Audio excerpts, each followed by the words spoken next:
তো আমি আস্তে আস্তে বলতেছি, এই যে তোমার যখন এই যে আরো যে 40 মানে 20 জনের যে শূন্যপদ ছিল এটা তো নিয়োগ দিয়ে দিচ্ছে না।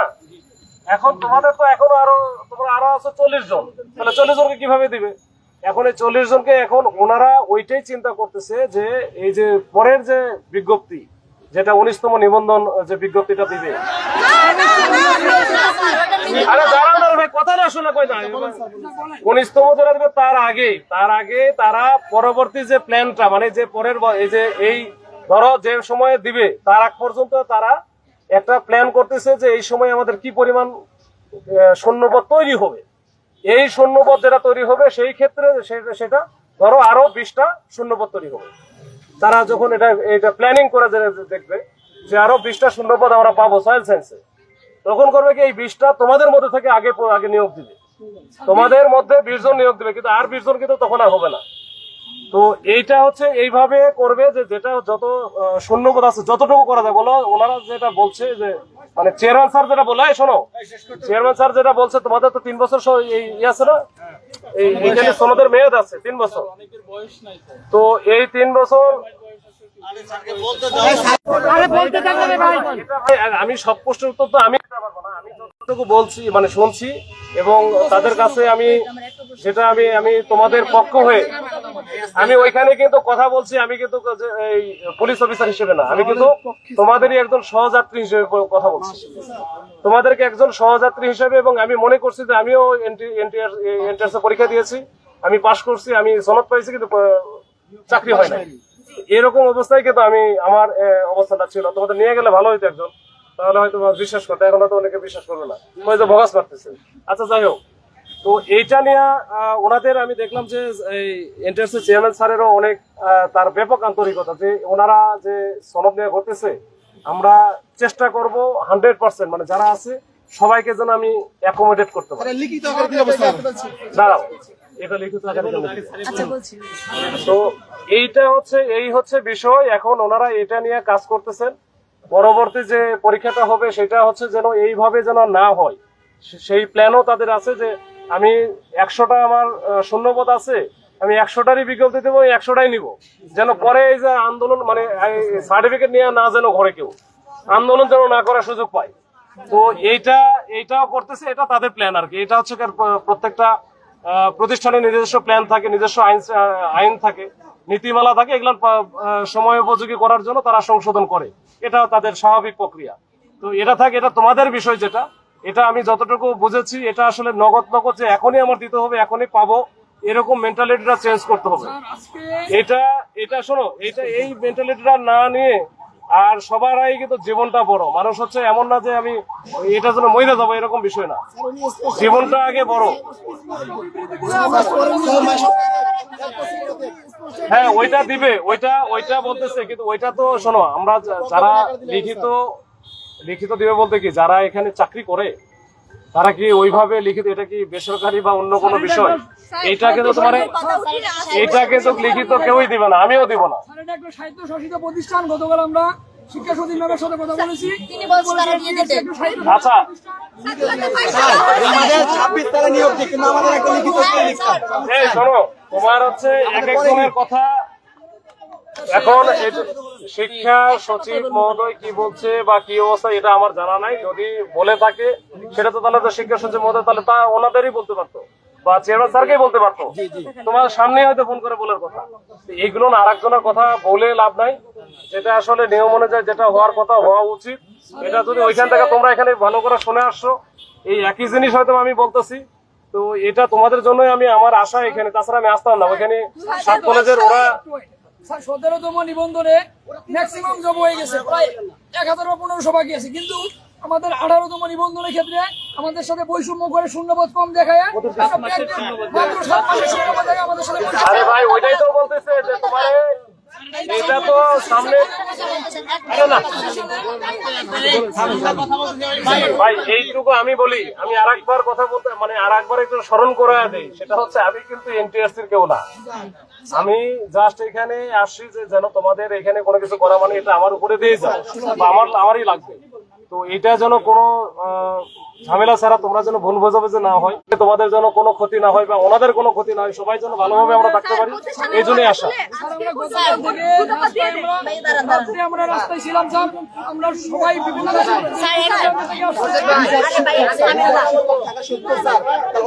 আমাদের পরে নিয়োগ দিক, আমাদের বলে দিক, আমাদের নিয়োগ দিবে, কনফার্ম করুক স্যার। এই 19তম যেটা বলতেছে এটাও তো দেরি আছে। স্যার আমাদের আগে দিবে, বলে দিক, আমাদের কনফার্ম করুক, আমরা কিছু করব তোমাদের না। তো বলছেই, মানে আমারও তো বললো যে আমাদের এইখানে যারা এই যে 16,000 যে তোমরা আছো এদের সব গুণান মানে কিছু কিছু এরা সাবজেক্টের উপরে অনেক কিছু ডিপেন্ড করে। শোনো, এখন উনি বললো যেমন হচ্ছে আইসিটি, আইসিটির অনেক পদ ফাঁকা, কিন্তু আমার কোয়ালিফাই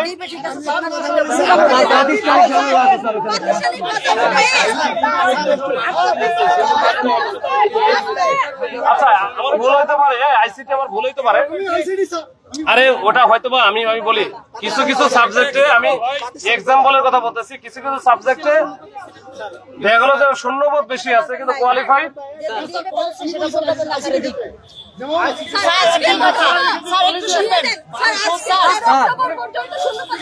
আমাদের শূন্য পদে আনুষ্ঠানিক বাধা উঠে দিলে হয়ে যাবে স্যার। আনুষ্ঠানিক বাধা উঠে হয়ে যাবে সব।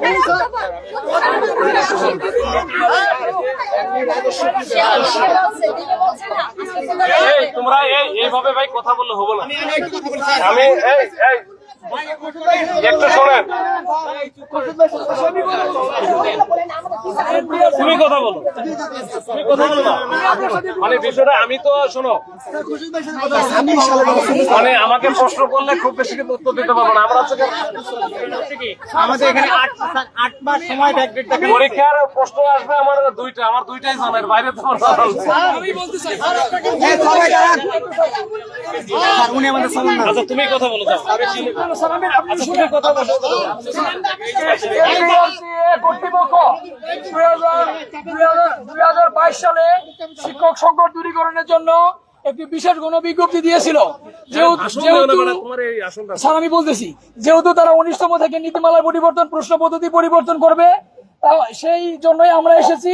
আমাদের যেহেতু 16,213 জন রয়েছে, 2022 সালে তারা এরকম বিশেষ গণবিজ্ঞপ্তি দিয়েছিল, টোটাল 15,163 জনকে সুপারিশ করেছিল। এটি তাদের নীতিমালা রয়েছে, তারা চাইলে এটি পারে। আমরা চাই আমাদের জন্য এই 16,000 যারা যোগ্য মেধাবী তরুণ শিক্ষক যারা রয়েছে, আগামী দিনে দেশ ও জাতি গঠনে গুরুত্বপূর্ণ ভূমিকা রাখবে, তাদেরকে শিক্ষকতার মতো মহান সুযোগ করে দেওয়া হোক। অবিলম্বে আমাদের আগামীকালকের মধ্যে একটি প্রজ্ঞাপন জারি করা হোক। আমাদের সমাজের মেয়াদ রয়েছে, চাহিদা রয়েছে। আমি সমস্ত ডকুমেন্টস আপনাকে দেখাতে পারবো। আর আপনি যদি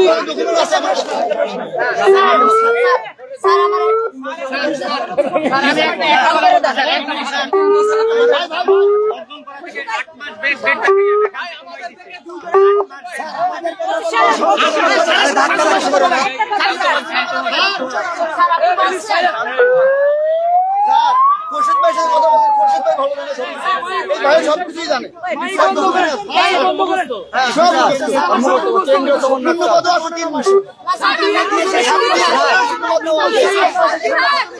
তুমি একটা কাজ করো, তুমি ইন্টারসির ইয়েতে জয়েন করো, কয়রা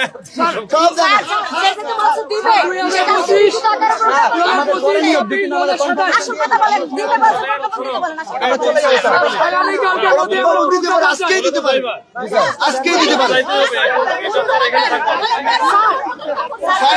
আজকেই দিতে পারে, আজকেই দিতে পারে। এই শোনো, ওইখানে আমি তো তোমাদের বারবার একটা কথাই বলি, এখানে কিন্তু অফিসার হিসেবে আমি ওখানে যাই না। তার বসুন ভাই সাথে নিয়ে যান, দেখেন কি অবস্থা। এটা আপনি সাথে থাকবেন শুধু শুনবেন। আপনি সাথে থাকবেন, কথা বলে আসো। স্যার আমাদেরকে তারা শুধু আশ্বাস দেয়, আমাদের একটা কনফার্মেশন দিন, আমরা এই আশায় যাচ্ছি। স্যার এটা তো বলছে কিন্তু উল্টে যাবে স্যার।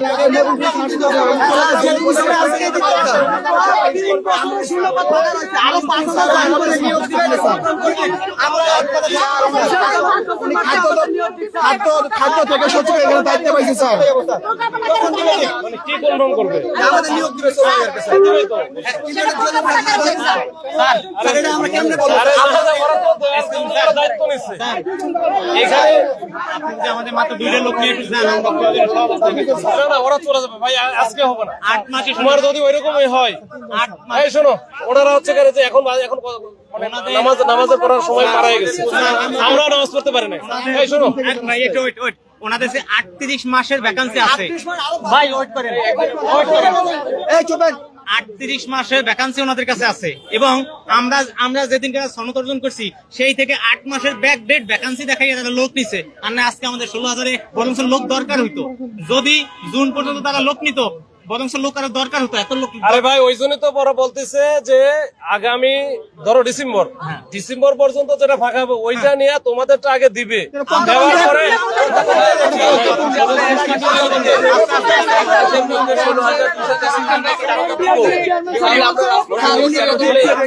চলে তো যাইতে হবে, তুমি হচ্ছে এখানে থাকবো নাকি?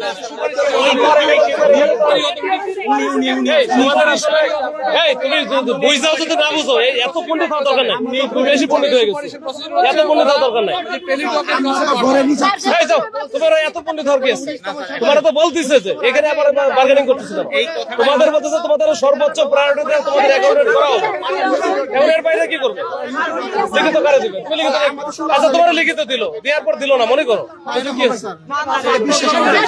লিখিত দিল,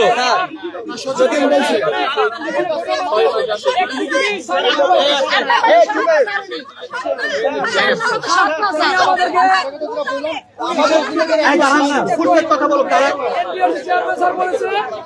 রাষ্ট্রের রাজস্বের কথা ভাবছি, তোমাদের রাজস্বের কথা ভেবে আরে না আমাদের কাছে সব আচ্ছা, যদি ওটা বলে আমার মনে হয় না এটা সঠিক কথা বলছে। আমাদের কাছে ভিডিও রেকর্ড হয়। আরে বলতে পারে, এটা হয়তো দিবে বললো। দাঁড়াও, আমরা এই সরকার করে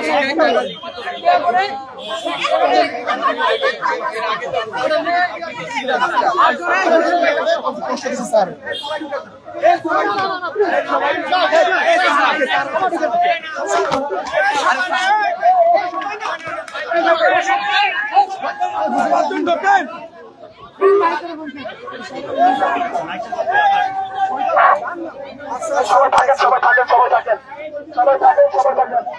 আমাদের দাবি আমাদের দাবি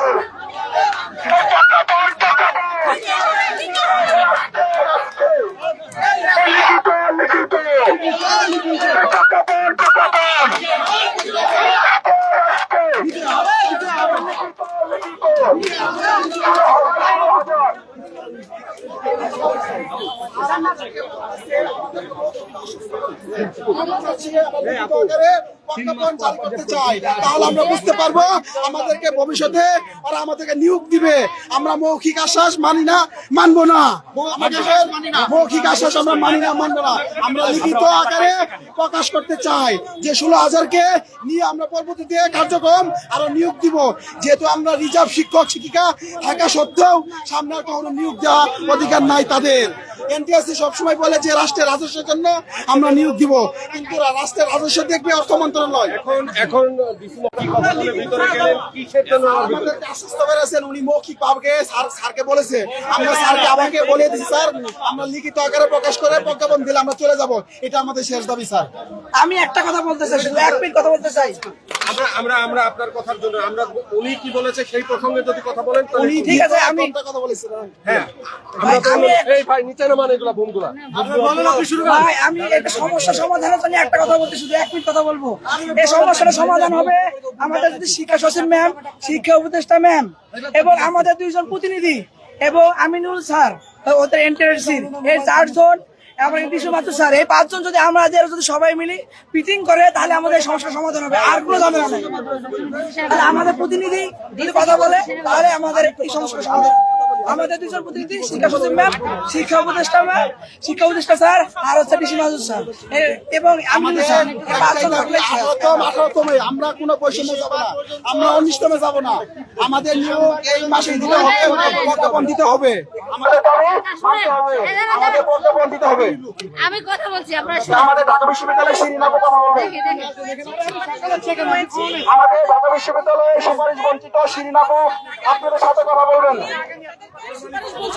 দেখুন, ডিসি স্যার কিন্তু পুলিশের সেক্টরটা বোঝে। উনি কিন্তু এনটিআরসির নীতিমালা, নিয়োগ বিধি, তারপরে প্রজ্ঞাপন, বিশেষ গণবিজ্ঞপ্তি এই সম্পর্কে কিন্তু অনুজ্ঞ।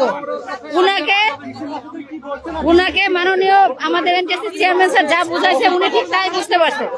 আমরা এখানে যখন আসছি লং মার্চ এনটিআরসি করার পরে আমরা কিন্তু এনটিআরসি চেয়ারম্যানের সাথে আমরা 5 প্রতিনিধি সদস্য দেখা করি এবং দীর্ঘ আমরা প্রায় 25 মিনিট ওনার সাথে আমরা একটা মিটিং করি। আমরা যথেষ্ট যুক্তি তর্কের মাধ্যমে ওনাদের নীতিমালাগুলো ওনাকে দেখাইছি যে দেখেন আপনাদের নীতিমালায় তো রয়েছে,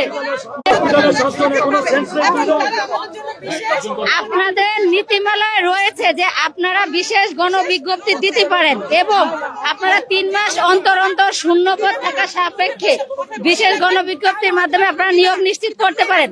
তাহলে কেন শুধু আমরাই এই 18তমরাই আমরা বঞ্চিত হব? এবং আমরা এটাও বলছি যে দেখেন আপনি যেহেতু 19তম নিয়ে ভাবতেছেন, আমরা তো 18তম, আপনি 19তম আলাদা আলাদা নীতিমালায় পরীক্ষা নেবেন, তাহলে আমরা কেন বঞ্চিত হব? দেখুন, আপনাদেরকে একটা স্পষ্ট বার্তা আমরা দিতে চাই।